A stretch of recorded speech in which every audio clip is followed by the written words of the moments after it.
Alléluia. Louez le Seigneur, louons le Seigneur ensemble.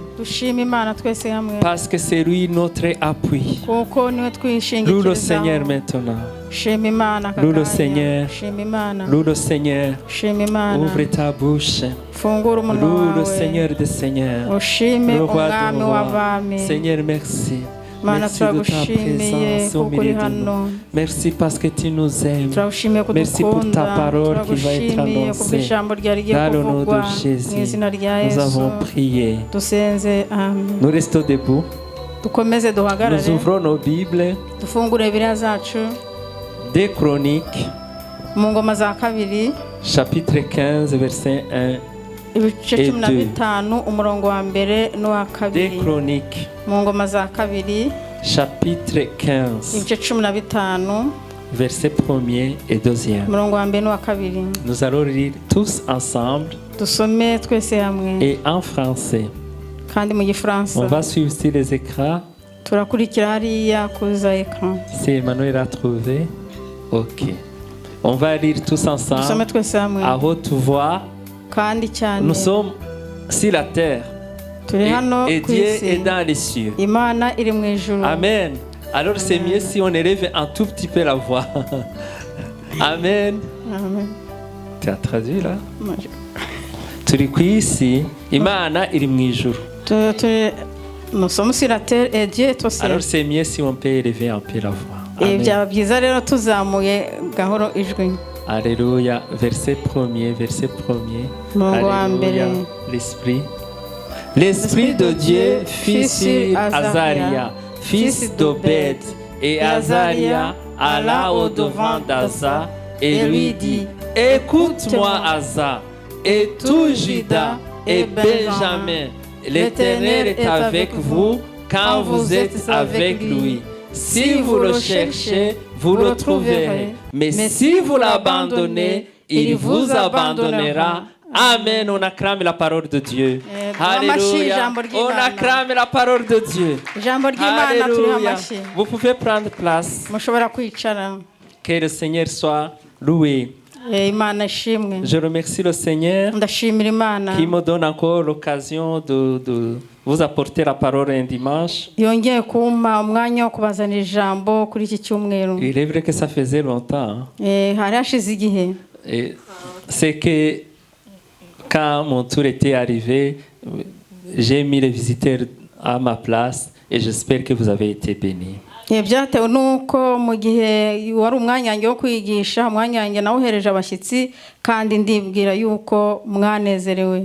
ne pouvez pas imaginer la grâce que nous avons de connaître Dieu. Alléluia. Le Dieu d'Israël, l'Éternel des armées. Il y a plusieurs nations. Il y a beaucoup de peuples. Il y a beaucoup de hommes et de femmes. Les jeunes filles et les jeunes garçons. Dans ce monde qui ne connaissent pas Dieu. Il y en a qui connaissent Dieu entre guillemets. Mais qui ne connaissent pas Jésus-Christ.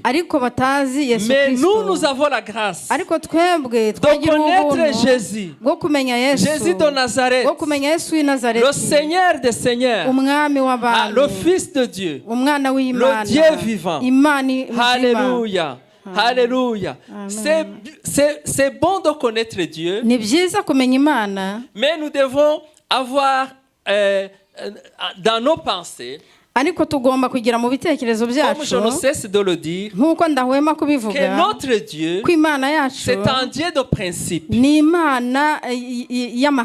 Amen. C'est un Dieu de principe. Il a mis en place les principes que nous devons suivre.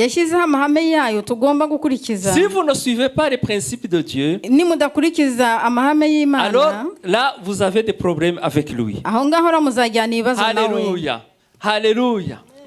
Donc, aujourd'hui, nous allons voir s'appuyer sur Dieu tout le temps. Amen. Répète, s'appuyer sur Dieu tout le temps. Si le temps nous le permet, igihe Nous nikitwemerera allons voir 4 points. turareba ingingo enye. Nous allons voir ce que c'est s'appuyer sur Dieu. Turabona kwishingikiriza ku Mana ari iki. Pour combien de temps? Kwishingikiriza ku Mana mu bihe bingana iki. Et troisièmement, comment s'appuyer sur Dieu? Icya gatatu rero ni gute twishingikiriza ku Mana. Et nous examinerons un cas pratique. Hanyuma turajya dusuzumira hamwe buri ngingo. Non. Après, nous verrons un cas pratique, un exemple. Cyangwa nyuma yaho turareba ingero. Amen. Alors, la définition. Igisobanuro rero. C'est quoi s'appuyer sur Dieu? Kwishingikiriza ku Mana ni iki? S'appuyer sur Dieu, kwishingikiriza ku Mana, c'est se confier en lui. Ni ukumwiringira. C'est demander le soutien de Dieu. Ni ugusaba ko Imana igushyigikira. S'appuyer sur Dieu, kwishingikiriza ku Mana, c'est lui dire que nous comptons faire ce que nous comptons faire. Ni ukuyibwira ibyo duteganya gukora. Et lui demander conseil. Noneho tukayigisha inama. Lui demander de l'aide. Tukayisaba ubufasha. S'appuyer sur Dieu, kwishingikiriza ku c'est Mana, reconnaître que nous ne pouvons rien faire sans lui. ni ukumenya ko ntacyo dushobora gukora tutari kumwe Que nous ne nayo. pouvons rien faire par nos forces. Ko ntacyo dushobora gukora dukoresheje imbaraga zacu. C'est lui demander de le faire et de nous dire comment le faire. Ahubwo ni ukumubwira ngo abikore none atubwire uko tubigenza. C'est lui demander de le faire. Ni ukuyisaba ngo ibikore. Et de nous dire comment le faire. Kandi ikatubwira uko tubigenza. Amen. S'appuyer sur Dieu, kwishingikiriza ku c'est Mana, s'abandonner à lui. ni ukuyihereza wese. C'est mettre notre situation entre ses mains. Ni ugushyira ibyayo byose mu maboko yayo. S'appuyer sur Dieu, kwishingikiriza ku Mana, c'est ne pas partir seul sur le champ de bataille. ni ukutajya ku rugamba uri wenyine. Dieu veut que nous puissions partir avec lui sur le champ de bataille. Imana ishaka yuko tujyana ku rugamba. Alléluia. C'est ça la définition de s'appuyer. Icyo ni cyo gisobanuro cyo kwishingikiriza ku Mana. Je m'appuie sur toi. Je m'appuie sur toi. Et dans ma faiblesse, le Seigneur mon renfort. Alléluia. Alléluia. Amen. Alors, deuxième point. Ingingo ya kabiri. Pour combien de temps devons-nous nous appuyer sur lui? Ni mu gihe kingana iki tugomba kwishingikiriza ku Mana.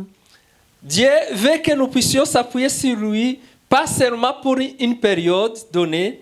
Ntabwo Imana ishaka ko tuyishingikirizaho mu gihe runaka cyatanzwe. Pas pour un temps. Nta nubwo ari ku gihe icyo ari cyo cyose. Pas pour un seul sujet. Ntabwo ari ku kintu kimwe. Mais tout le temps. Amen. Ahubwo ni igihe cyose. Dans tout ce que nous faisons, Mu byo dukora byose, nous devons nous appuyer sur lui tugomba kumwishingikirizaho tout le temps. igihe cyose. Alléluia. Si nous lisons Ésaïe 26, Dusomye muri Yesaya ibice 26, verset 4, umurongo wa 4, la parole de Dieu nous dit: ijambo ry'Imana riratubwira ngo confiez-vous à l'Éternel à perpétuité. ngo wiringire Uwiteka ibihe byose. Alléluia. Nous devons nous confier à Dieu pour combien de temps? Tugomba kwishingikiza ku Mana mu bihe bingana iki? Ésaïe. Udukurikije ibyo Yesaya avuga, à perpétuité. igihe cyose. Amen. Alléluia. Perpétuité. Iryo jambo ngo igihe cyose, quand vous êtes condamné à perpétuité. iyo baguciriye urubanza rw'iteka ryose, C'est-à-dire que vous restez en prison ni ukuvuga ngo uguma mu nzu y'imbohe jusqu'à votre mort. kugeza igihe upfiriye. C'est ça la condamnation à perpétuité. Urwo ni rwo gucirwaho urubanza rw'igiteka C'est ryose. ça la condamnation qui a remplacé la peine de mort. Icyo ni cyo igihano cyasimbuye igihano cyo gupfa. Quand vous commettez une infraction Iyo ukoze icyaha et que le juge vous condamne à perpétuité, hanyuma umucamanza akagucira urubanza rw'igihe cyo rwo gufunga igihe cyose, c'est-à-dire que vous restez en prison ni ukuvuga ngo ugomba kuguma mu nzu y'imbohe jusqu'à votre enterrement. kugeza igihe bazaguhambira. Alors nous devons nous confier à Dieu Twebwe rero tugomba kwishingikiriza ku Mana jusqu'à perpétuité. kugeza iteka ryose. Amen. Jusqu'à notre mort. Kugeza dupfuye. Vous avez compris? Mwabyumvise? Amen. Alors, c'est pour combien de temps? C'est à perpétuité. Cyane kibazo ngo ni mu gihe kingana iki, noneho ni igihe cyose. Mais on peut se demander pourquoi tout le temps on reste toujours à Ésaïe. Pourquoi tout le temps? Umuntu yakwibaza ngo kubera iki igihe cyose turacyari muri Yesaya. Ésaïe 26:4 toujours. Yesaya 26 umurongo wa 4. Alors Ésaïe nous donne la réponse. Yesaya araduha igisubizo. Car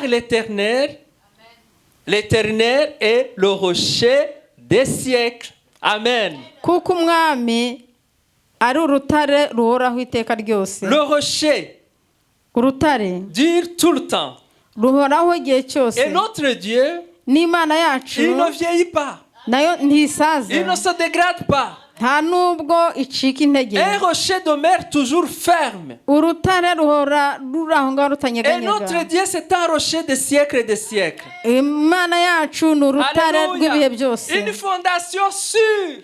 Kandi ni urufatiro rwizewe kandi rukomeye. Il y a des personnes qui pensent que Dieu peut agir aujourd'hui, mais de lui demander quelque chose demain, c'est le fatiguer. Hari abantu batekereza yuko Imana yacu ishobora gukora ibintu none, ariko kuyisaba ibyejo akaba ari ukuyinaniza. Dieu ne se fatigue pas. Imana ntabwo inanirwa. Il y a le psaume 121 que Christine nous a lu le matin. Hari Zaburi 121 Christine yadusomeye mu gitondo. C'est vrai, c'est vraiment Dieu qui lui a donné ça. Nibyo ni Imana yimuhaye. Parce que moi-même je l'avais préparé. Kuko nanjye nayiteguye. Donc si nous lisons au verset 4, dusomye ku murongo wa 4. Voici, il ne sommeille ni ne dort celui qui garde Israël. Dore urinda Abisirayeli ntazahunikira kandi ntazasinzira. Dieu n'a pas de sommeil. Imana ntigira ibitotsi. Dieu ne dort pas. Imana ntiryama. Et il ne se fatigue pas. Kandi nta nubwo inanirwa. Alléluia. Si nous lisons Ésaïe 40-28, dusomye Yesaya 20 ku murongo wa 48 wa 28. et la Bible nous dit, Bibiliya tubwira ngo, ne le sais-tu pas? Nturabimenya? Ne l'as-tu pas appris? Ntabwo urabyumva? C'est le Dieu d'éternité, Ni Imana ihoraho, l'Éternel, qui a Uwiteka, créé les extrémités de la terre. waremye impera z'isi. Il ne fait pas quoi? Il ne se... Ntagira Mais c'est te écrit là.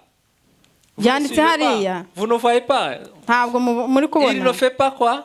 Ntakora iki? Il ne se fatigue. Amen. Ntabwo aruha. Il ne se lasse. Ntirambirwa. Point. On ne peut sonder son intelligence. Ubwenge bwayo ntiburondoreka. Alléluia. Donc vous voyez que Dieu ne se fatigue pas. Murabona ko Imana itananirwa. Alléluia. Troisième point. Ingingo ya 3. Comment demander ou comment s'appuyer sur Dieu? Ni gute twasaba cyangwa se ni gute twakwishingikiriza ku Mana? C'est simple.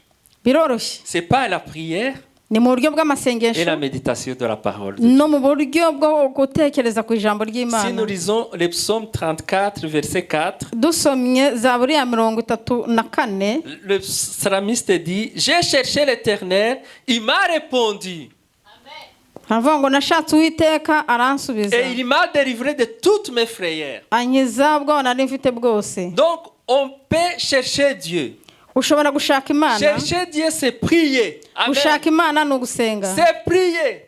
Gushaka Imana ni C'est prendre ugusenga. le temps d'écouter sa parole. Ni ugufata umwanya wo kumva ijambo rye. Quand vous priez, Iyo musenga, quand vous cherchez Dieu, iyo musenga Imana, Dieu il vous répond. Imana irabasubiza. Dieu il nous répond. Imana iradusubiza. Dieu répond à la prière. Imana isubiza amasengesho. Alléluia. Celui qui a écrit le psaume, il dit, j'ai cherché Dieu. Uwanditse Zaburi avuze ngo nashatse Imana. Il a cherché Dieu. Yashatse Imana. Il a cherché Dieu. Yashatse Imana. Et Dieu lui a répondu. Imana iramusubiza. Si vous ne cherchez pas Dieu, Nimudashaka Imana, il ne va pas vous répondre. ntabwo izabasubiza. Mais si vous le cherchez, Ariko de nimuyishaka tout votre cœur, n'umutima wanyu il wose, va vous répondre. izabasubiza. Et il va vous délivrer de toutes vos frayeurs. Kandi izabakiza ubwoba bwose bwanyu. Alléluia. Donc, si vous cherchez Dieu, Nimushaka vous Imana, avez son appui. muzaba mufite Au ubwishingikirizo. verset 5, Ku ku murongo wa gatanu quand on tourne vers lui les regards, on est rayonnant de joie. iyo umuhanze amaso arakumurikira cyangwa ugira Et le ibyishimo visage ne se couvre pas de honte. kandi mu maso hawe ntihongera kugira Quand ipfunwe vous priez, iyo musenga vous avez la joie. muba mufite ibyishimo Alléluia! Vous avez la joie.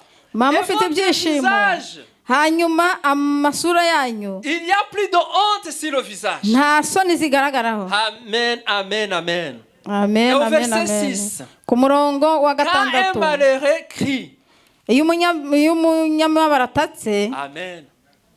Un malheureux, il fait quoi? umunyamibabaro akora iki? Il crie. Arataka. Alléluia. Quand un malheureux crie, iyo umunyamibabaro atatse l'Éternel entend Uwiteka arumva et il le sauve de toutes ses détresses. akamukiza amakuba ye yose. Alléluia. Donc on peut crier à Dieu dushobora rero gutakira pour Imana avoir son appui. kugira ngo tubone ubwishingikirizo. Psaume 20, verset 7. Zaburi ya 20 umurongo wa 7. On peut commencer par le verset 6. dushobora gutangira ku murongo wa 6. Je sais déjà que l'Éternel sauve son noué. Alléluia. ndabizi yuko Uwiteka azakiza uwo yasize Et il l'exaucera des cieux, azamusubiza ari mu ijuru de sa sainte demeure, mu buturo bwe bwera par le secours puissant de sa droite. azamutabarisha ukuboko kwe kw'iburyo. Ceux-ci s'appuient sur les chars, bamwe biringira amagare et les autres, et ceux-là sur les chevaux. abandi biringira amafarashi. Mais nous, ariko twebweho nous, twebwe l'église de Gemap, twebwe itorero rya nous les Jemape enfants de Dieu, twebwe abana b'Imana nous qui sommes sauvés, twebwe abakijijwe nous invoquons le nom de l'Éternel. twebwe twambaza izina ry'Uwiteka Dieu. Imana yacu. Amen. Alléluia. Nous invoquons notre Dieu. twebwe duhamagara izina ry'Uwiteka Donc Imana on yacu. peut obtenir l'appui de Dieu par le fait d'invoquer Dieu. dushobora rero kubona ubwishingikirizo duhawe n'Imana tuyambaza. Psaume 119, verset 130. Zaburi 119. La révélation de tes paroles est claire et elle donne de l'intelligence aux simples. Zaburi 119 ku murongo 130. ku murongo w'130. Verset 130 muri hangana ni harehare haravuga ngo guhishurirwa amagambo yawe kuzana umucyo guhabaswa ubwenge. Amen. Quand nous méditons la parole de Dieu, iyo turimo dutekereza ku ijambo la ry'Imana parole de Dieu nous éclaire. ijambo ry'Imana riratumurikira. Et quand nous sommes éclairés, iyo tumaze kumurikirwa nos yeux sont ouverts. amaso yacu Alors nous arafunguka pouvons demander l'appui de Dieu. noneho tugashobora gusaba Imana ubwishingikirizo. Amen. Amen. La parole de Dieu fait quoi? ijambo ry'Imana rikora iki? La révélation de tes paroles nous éclaire. Amen. amagambo yawe aramurikira. Amen. Elle donne l'intelligence. Ça c'est fort. kandi akazana ubwenge. icyo kintu kirakomeye. La parole de Dieu, la révélation de la parole nous donne l'intelligence. guhishirwa amagambo y'Imana bitanga ubwenge. Si tu n'as pas l'intelligence, niba udafite ubwenge lis la parole de Dieu. soma ijambo ry'Imana. Amen. La parole de Dieu va te donner l'intelligence. ijambo ry'Imana rizaguha ubwenge. Parce que les paroles de Dieu sont claires. kubera ko amagambo y'Imana arasobanutse. Amen. Alors, nous allons voir un cas pratique. rero tugiye kureba ingero. Des Chroniques, chapitre 16. mu ngoma za 2 ibice 16. Nous allons lire turasoma en Kinyarwanda, peut-être c'est mieux comme c'est affiché en France. turasoma mu gifaransa ko mu kinyarwanda ko mu gifaransa byanditse hariya. Mais tirez vite. Hein. ingoma za 2 ibice 16 umurongo wa mbere kugeza kwa 13. mu mwaka 36 ku ngoma ya Asa Basha umwami w'Abisirayeli atera i Buyuda yubakira Rama ngo yimira bajya kwa Asa umwami w'Abayuda n'abavayo. Asa bibonye akura ifeza n'iza mu butunzi bwo mu nzu y'Uwiteka no mu bwo mu nzu y'umwami abyohereza Benihadadi umwami w'Isiriya wabaga i Damasiko amutuma ati hagati yanjye nawe hari isezerano nk'uko ryabaga kuri so na data, dore nkohereje ifeza n'izahabu, genda ureke isezerano ryawe na Baasha umwami wa Isirayeli ripfe kugira ngo andeke. Verset 7. Tugiye ku murongo wa 7. Muri icyo gihe Hanani bamenya asanga Asa umwami w'Abayuda, aramubwira ati, kuko wiringiye umwami w'Isiriya ntiwiringire Uwiteka Imana yawe, nicyo kizatuma ingabo z'umwami w'Isiriya zigukira. Mbese Abanyetiyopiya n'Abarubimu ntibari ingabo nyinshi bikabije, bafite amagare n'amagendera ku mafarashi byinshi cyane? Ariko kuko wiringiye Uwiteka arabakugabiza, kandi amaso y'Uwiteka ahuta kureba isi yose impande zose, kugira ngo yerekane ko ari umunyamaboko wo kurengera abafite imitima imutunganiye. Mu byo wakoze ibyo wabibayeho umupfu, uhereye none uzajya ubona intambara. Maze Asa arakarira bamenya, amushyira mu nzu y'imbohe, amurakariye kuri iryo jambo. Muri icyo gihe Asa yarenganyaga abantu bamwe, kandi imirimo ya Asa yabanje n'iherutse yanditswe mu gitabo cy'Abayuda n'Abisirayeli. Mu mwaka wa 39 ku ngoma ya Asa arwara ibirenge, indwara iramukomereza cyane. Ariko arwaye ntiyashaka Uwiteka, ahubwo ashaka abavuzi. Hanyuma Asa asanga abasekuruza, atanga mu mwaka wa 41 ku ngoma ye. Bamuhamba mu mva yicukuriye mu mudugudu wa Dawidi, bamushyira ku buriri bwuzuye buhumura neza by'amoko menshi, byinjijwe n'abahanga, bamwosereza byinshi cyane. Amen, merci. C'est l'histoire de Asa. Ni inkuru ya Asa. Pour comprendre, il faut monter jusqu'à David, roi David. Kugira ngo tubyumve neza, guhera kuri Dawidi. Vous savez que le royaume d'Israël était unifié. Murabizi yuko ubwami bwa Isirayeli bwari bumwe. À la mort de David, noneho Dawidi atanze, c'est Salomon qui l'a succédé. Salomo niwe wamusimbuye. Après la mort de Salomon, Salomo nawe atanze, et son fils a pris place. Umuhungu we nawe aramusimbura, Roboam. witwa Rehobowamu. Si le règne de Roboam, ku ngoma ya Rehobowamu, le royaume d'Israël se divisa en deux royaumes. ubwami bwa Isirayeli bwacitsemo ibice bibiri. Le royaume du sud, ubwami bwo mu majyepfo, qu'on appelle Juda, nibwo bwami bwa Yuda, et le royaume du nord, Israël. n'ubwami bw'amajyaruguru ari ubwo bwa Isirayeli. Donc le fils de Salomon, Roboam, est le roi de Juda. noneho umuhungu wa Salomo witwa Rehobowamu aba umwami w'Abayuda. À sa mort, nawe atanze, son fils Abijam, umuhungu we ou Abijah, Abija devient roi. ahinduka umwami. Asa est le fils de Abijah, Asa ni umuhungu wa Abiya, ou le petit-fils de Roboam. cyangwa se akaba umwuzukuru wa Rehobowamu. Amen. Amen. Et le fils de Abijah est le père de Josaphat. Asa est le fils de Abijah. Asa ni umuhungu wa Abiya, akaba na se wa Yehoshafati. Amen. Donc Asa, quand il devient roi du sud, Asa abaye umwami wo mu majyepfo, au nord il y avait Baeska comme roi. mu majyaruguru hari uwitwaga Baeska, niwe wari umwami. Si vous voulez, au nord il y avait Jéroboam. niyo mubishaka, mbese mu majyaruguru hari Yerobowamu. Après la mort de Jéroboam, c'est Nadab.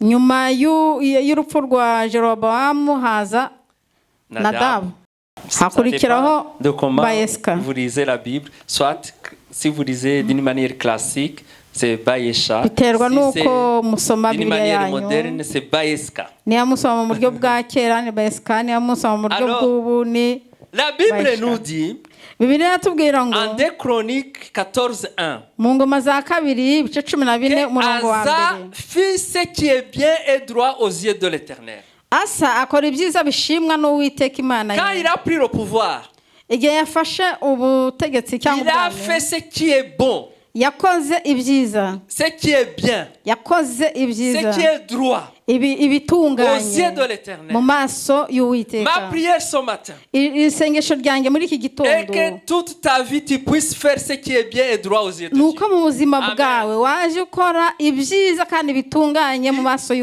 arrive y'Uwiteka. au pouvoir.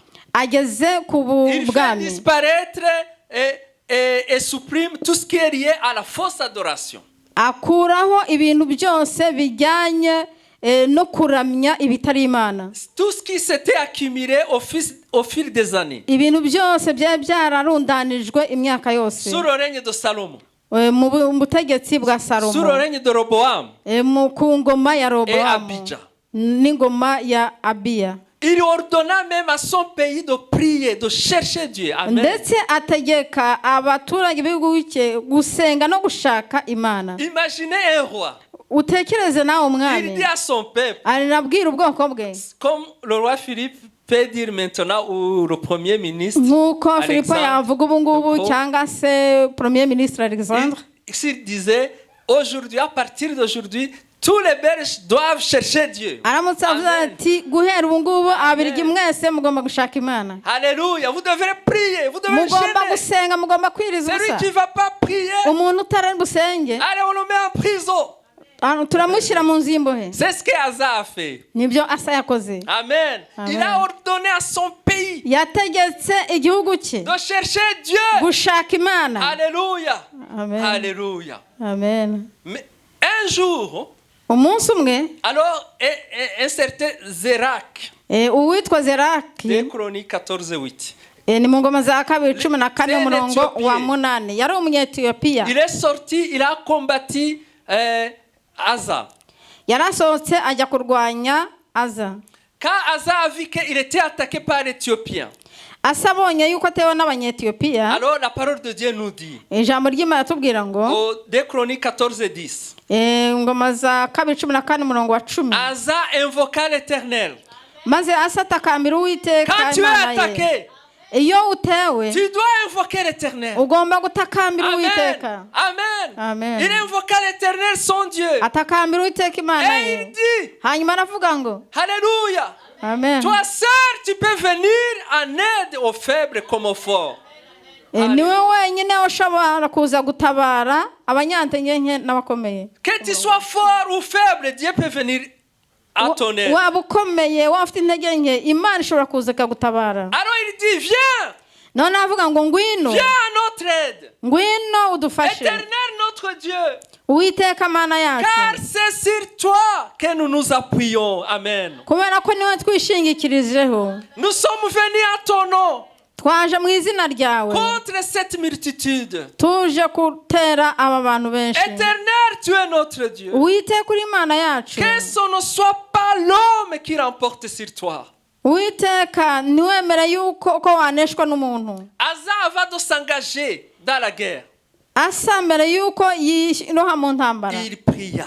arasenga, Il demanda l'appui de Dieu. asaba Imana Et en ubwishingikirizo. réponse à sa prière, Noneho nk'igisubizo au cy'amasengesho ye, verset 11, ku murongo wa 11, 14-11, ibyabishe 12 umurongo wa l'Éternel 11, frappa les Éthiopiens ni uko Uwiteka atsindira abanyetiyopiya devant Asa imbere ya et Asa devant Juda. n'abayuda. Et les Éthiopiens prirent la fuite. Abanyetiyopiya bahera ko barahunga. Alléluia. Amen. Il a invoqué Dieu. Yatakambiye Il a demandé Uwiteka, l'appui de Dieu. asaba Imana Et ubwishingikirizo. Dieu en retour, il a frappé. Hanyuma rero Imana nayo Il a irakubita, frappé les ennemis. ikubita abanzi. Que l'Éternel frappe tes ennemis. Uwiteka kubita Oh, abanzi Lord bawe Jesus. mu izina rya Yesu. Tout ce qui peut te nuire, qui veut te nuire, que l'Éternel le frappe. Au Ibintu nom de Jésus. byose bishaka kugira nabi Uwiteka bikubite Tout mu ce qui izina veut rya nuire Yesu. ta santé. Ibishaka kwangiza ubuzima bwawe, Nous demandons à Dieu de les frapper maintenant. turasaba Imana ngo ibikubite aka Tout kanya. ce qui veut nuire tes enfants. Ibishaka Que kwangiriza abana l'Éternel bawe, frappe au nom de Jésus. Uwiteka bikubite Tout ce mu qui izina veut rya nuire tes Yesu. finances. Ibishaka kwangiza Que ubutunzi l'Éternel bwawe, frappe au nom de Uwiteka bikubite mu Tout ce izina qui rya veut nuire Yesu. ton travail. Ibishaka kwangiza Que akazi l'Éternel kawe, frappe au nom de Uwiteka Jésus. bikubite mu izina rya Yesu. Alléluia. Amen. Est-ce qu'on peut acclamer le Seigneur? Ese dushaka guha Imana amashyi. Alléluia. Alléluia. Que Dieu soit toujours ton appui dans tes combats. imana ihora ikubera ubwishingikirizo Comme mu il ntambara s'est zawe appuyé sur Dieu, comme Asa s'est nk'uko appuyé sur asa yiringiye imana Dieu lui a fortifié, imana yaramukomeje mais aussi l'a prévenu. ariko nanone yaramugabishije Yamuhaye gasopo. yamuhaye gasopo Il a prévenu. imana yamuhaye umwitangirizo C'est le verset que nous avons lu. ni umurongo twasomye Alors, on va lire encore ça. turongera tuwusome Au chapitre 15, verset 2. ku murongo mu bice 15 umurongo wa 2. Azaria alla au-devant d'Asa et lui dit, écoute-moi, Asa, et tout Juda et Benjamin. L'Éternel est avec vous quand vous êtes avec lui. Tu as trouvé? Oui. Ku murongo wa 2 ajya gusanganira asa aramubwira ati nimunyumve asa namwe bayuda n'ababenyamini mwese uwiteka ari kumwe namwe nimuba kumwe nawe. Si vous recherchez, vous retrouverez. Nimumushaka muzamubona Mais si vous l'abandonnez, ariko nimumuta il vous abandonnera. nawe azabata. Que le Seigneur nous aide. Imana idufashe. Si vous cherchez Dieu, Nimushaka imana si vous êtes avec Dieu, niba muri kumwe si n'imana vous vous appuyez sur lui, nimuyiringire il est avec vous. iri kumwe namwe. Mais si vous jouez seul, Ariko nimukina mwenyine si vous abandonnez Dieu, nimuta imana si vous n'appelez pas à l'aide le Dieu Tout-Puissant, nimudatakambira imana ishobora byose ngo alors ibafashe lui aussi il vous abandonne. nayo izabata. Que le Seigneur nous aide. Imana idufashe Parce qu'il a cherché Dieu, kubera ko yashatse imana parce qu'il s'est appuyé sur lui, kubera ko yiringiye la imana. Bible nous dit Bibiliya tubwira ngo qu'il n'y a eu plus de guerre jusqu'à son 35e année de règne. ngo nta ntambara yongeye kubaho kugeza ku myaka 35 ari ku Il ngoma. s'est appuyé sur Dieu Yiringiye et Uwiteka Dieu l'a protégé imana iramurinda pendant 35 ans. mu myaka Pas de 35 guerre. nta ntambara Quand yabayeho il y en a eu il a remporté la victoire. kubera ko habayeho imwe ariko arayitsinda. Si un roi d'un pays Niba umwami w'igihugu s'appuie sur Dieu, yiringiye le Uwiteka pays est protégé. igihugu kiba Si kirinzwe. une famille s'appuie sur Dieu, Niba umuryango wiringiye imana elle est protégée. uwo muryango uba Si un urinzwe. élève ou un étudiant Niba umunyeshuri wa segondaire cyangwa wa universite s'appuie sur Dieu, yiringiye imana ses études sont protégées. amasomo yiwe aba arinzwe. Asa, il a restauré l'autel de l'Éternel. Asa yasannye igicaniro Dieu était cy'Uwiteka avec lui. imana ari kumwe nawe Même il a destitué sa grand-mère ndetse anavana ku ngoma parce nyirakuru qu'il avait adoré Astarté. kubera ko nyirakuru yari yarasenze ikigirwamana Astarite. Ashera. Amen. Asa était avec Dieu. Asa yari ari kumwe Mais n'imana un jour, ariko umunsi umwe il est attaqué. yaratewe. Après, Nyuma yaho il a eu une attaque. yagize igitero. Et le roi d'Israël, du royaume du Nord, Umwami w'Abisirayeli wo mu majyaruguru Baeska, wandi witwa Baeska il a attaqué Asa. yagabye igitero kuri Il a Asa bâti à Rama.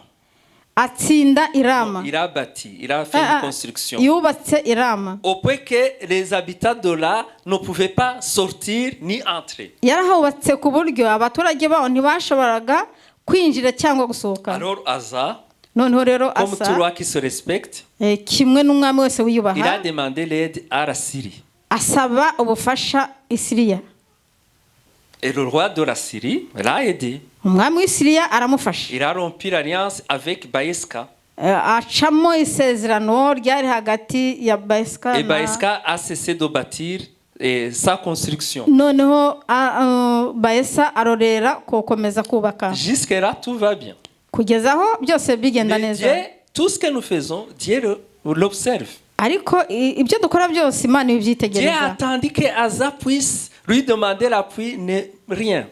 Imana itegereza ko Asa yayisaba ubufasha reka da. Alors, Dieu envoie un prophète. Noneho Imana yohereza umuhanuzi. La Bible nous dit, dans ce temps-là, Hanan, le voyant, noneho baratubwira ngo muri icyo gihe rero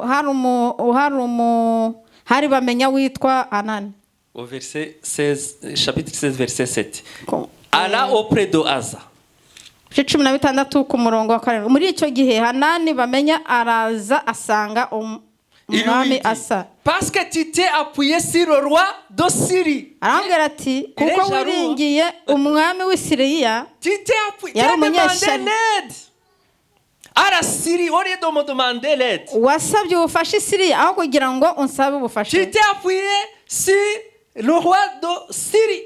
Wiringiye umwami w'Isiriya. Tu n'étais pas appuyé sur l'Éternel ton Dieu. Ni wiringiye Uwiteka Imana yawe. L'armée du roi de Syrie s'est échappée de tes mains. Nicyo cyatumye ingabo z'umwami w'Isiriya zigukira. Dieu lui demande. Imana iramubaza. Verset 8. Ku murongo wa 8. Les Éthiopiens. Mbese Abanyetiyopiya. Les Libyens. Ne formaient-ils pas une grande armée avec des chars et une multitude de cavaliers? Ntibari ingabo nyinshi bikabije bafite amagare n'abagendera ku mafarashi. Et cependant l'Éternel les a livrés entre tes mains. Ariko kuko wiringiye Uwiteka arabagukiza, arabakugabiza. Parce que tu t'es appuyé sur lui.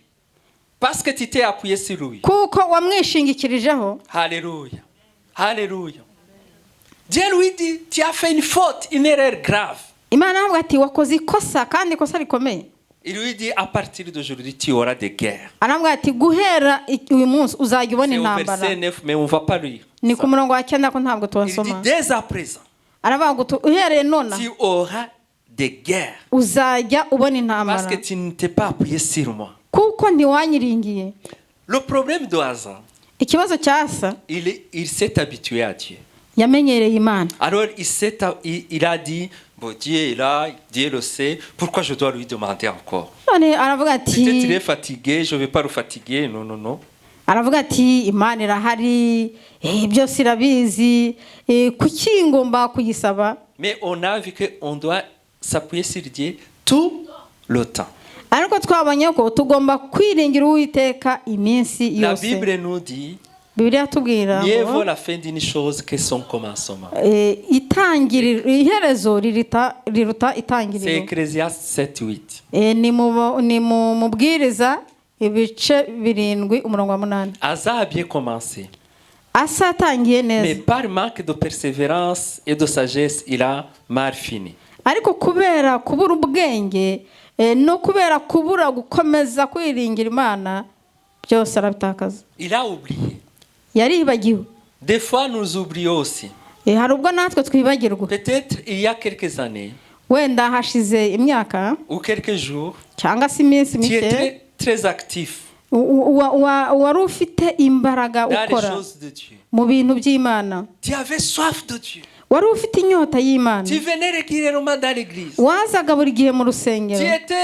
Dieu était content de toi. Imana Dans yarakwishimiraga. ta marche avec lui. Yarakwishimiraga mu Chaque migendere fois yawe que tu allais nawe. faire quelque chose, tu lui demandais. Igihe cyose ajya gukora ikintu warabanzaga Tu ukamubaza. priais beaucoup. Warasengaga Tu lisais cyane. beaucoup la Bible. Wasomaga cyane Mais Bibiliya. aujourd'hui, tu ne le fais pas. Ariko uyu munsi ntabwo ubikora.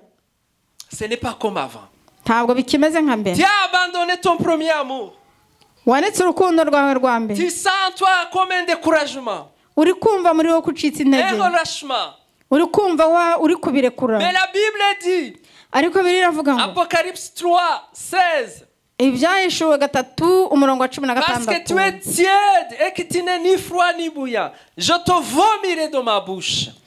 Ngo kuko udakonje kandi ntubire ukaba uri akazuyazi nzakuruka. Que le Seigneur nous aide. Imana idufashe. Des fois, nous faisons des choses sans demander l'appui de Dieu. Hari ubwo rimwe na rimwe dukora ibintu tudasabye Imana ngo Et nous idufashe. pensons que c'est normal. No tugatekereza ngo ni ibisanzwe. Mais pour Dieu, Ariko ku Mana ce n'est pas normal. ntabwo ari Mais ibisanzwe. qu'est-ce que Asa a fait? None se Asa yakoze iki? Il est attaqué. Aratewe, Il demande l'appui de notre pays. asaba ubufasha ku kindi gihugu. Ce qui est normal. Kandi ibyo ni ibisanzwe. Mais comme c'est un enfant de Dieu, entre guillemets, Ariko nk'uko ari umwana w'Imana nyine Dieu attendait de lui qu'il lui demande d'abord. Imana yari itegereje yuko ayisaba ubufasha. Alors nous allons demander pardon au Seigneur. ubwo rero tugiye gusaba Imana imbabazi. S'il t'arrive de faire quelque chose Niba bijya bikubaho gukora ikintu sans demander l'appui de Dieu, utabanje gusaba Imana ubufasha, sans s'appuyer sur Dieu, utiringiye Imana, alors tu peux te mettre debout, ushobora guhaguruka demander pardon. ugasaba imbabazi. Dieu est avec toi Imana iri kumwe nawe si tu es avec lui. niba uri kumwe nayo. Dieu n'est pas avec toi si tu l'abandonnes. Imana ndiri kumwe nawe niba uyitaye. Alors on va demander pardon. Tugiye gusaba imbabazi Si rero. tu fais quelque chose, il t'arrive de faire quelque chose Niba bijya bikubaho gukora ikintu sans prier, udasenze, tu vas comme ça. ukagenda Tu gutya dis, gusa, mais je peux faire ça. ukavuga ati ariko Tu nshobora gukora ibi ngibi, Tu fais comme si Dieu n'existait pas. ugakora nk'aho Imana Oui, itabaho. pour les païens, c'est normal. Nibyo ku bapagani ni Mais ibisanzwe, pour nous, ce n'est pas normal. ariko kuri twebwe ntabwo ari Mais la ibisanzwe. solution, c'est de demander maintenant pardon. Ahubwo igisubizo ni ugusaba Imana aka kanya imbabazi. On va prier pour ceux qui se sont mis debout. Tugiye gusengera abahagurutse. Seigneur, je te prie pour mes bien-aimés Mana nsengeye aba qui bakundwa se sont mis, mes bien-aimés, bahagurutse, qui se sont mis debout.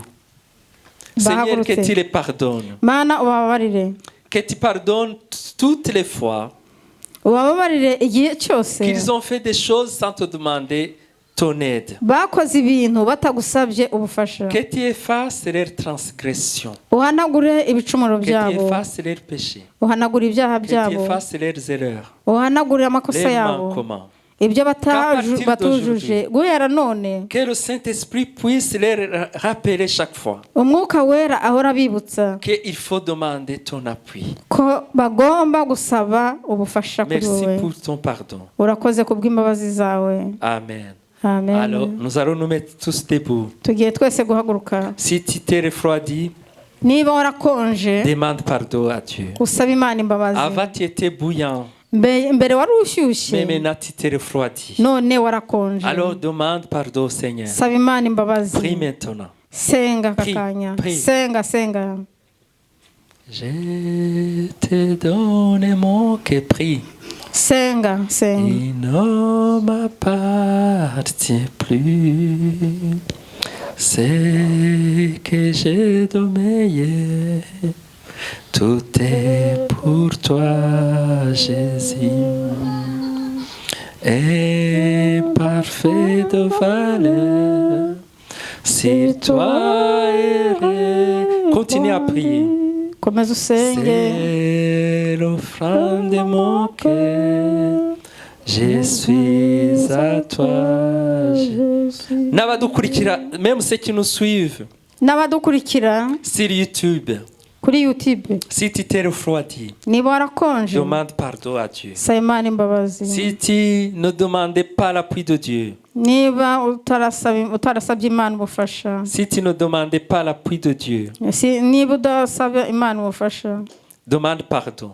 saba Imana imbabazi. Seigneur Jésus, Mwami Yesu, merci pour ta parole. urakoze kubw'ijambo Ta parole ryawe. est la vérité. Ijambo ryawe Ta ni parole est ukuri. la vie. Ijambo ryawe ni ubuzima. Seigneur, merci parce que c'est toi notre appui. Mana urakoze kuko ari wowe bwishingikirizo Donne à ton bwacu. église de s'appuyer sur toi. Uhe itorero ryawe kukwiringira. Seigneur, que nous ne puissions pas nous appuyer sur notre sagesse et intelligence. Mana ntitwiringire ubwenge bwacu Donne-nous, Seigneur, n'ubuhanga bwacu. à nous appuyer toujours sur toi. Uduhe kukwiringira buri gihe cyose Dans la prière, mu masengesho dans la méditation de ta parole. no mu gusoma ijambo Seigneur, ryawe. merci parce que tu as été avec nous. Mana urakoze ko wabanye natwe. Merci pour l'officiante du jour. Urakoze ko wayoboye uyu munsi. Seigneur, nous demandons ta bénédiction sur elle.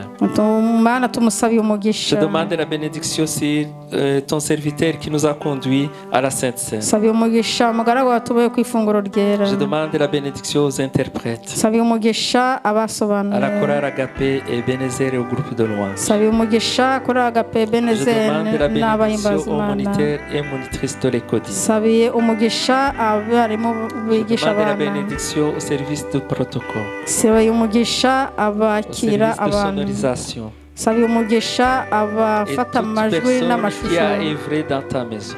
Sabiye n'umuntu wese wagize icyo akora mu nzu yawe. Seigneur, bénis ton peuple Mana w'umugisha ubwoko qui bwawe est venu dans cette maison de prière. bwaje muri inzu yo gusengeramo. Seigneur, marche avec eux.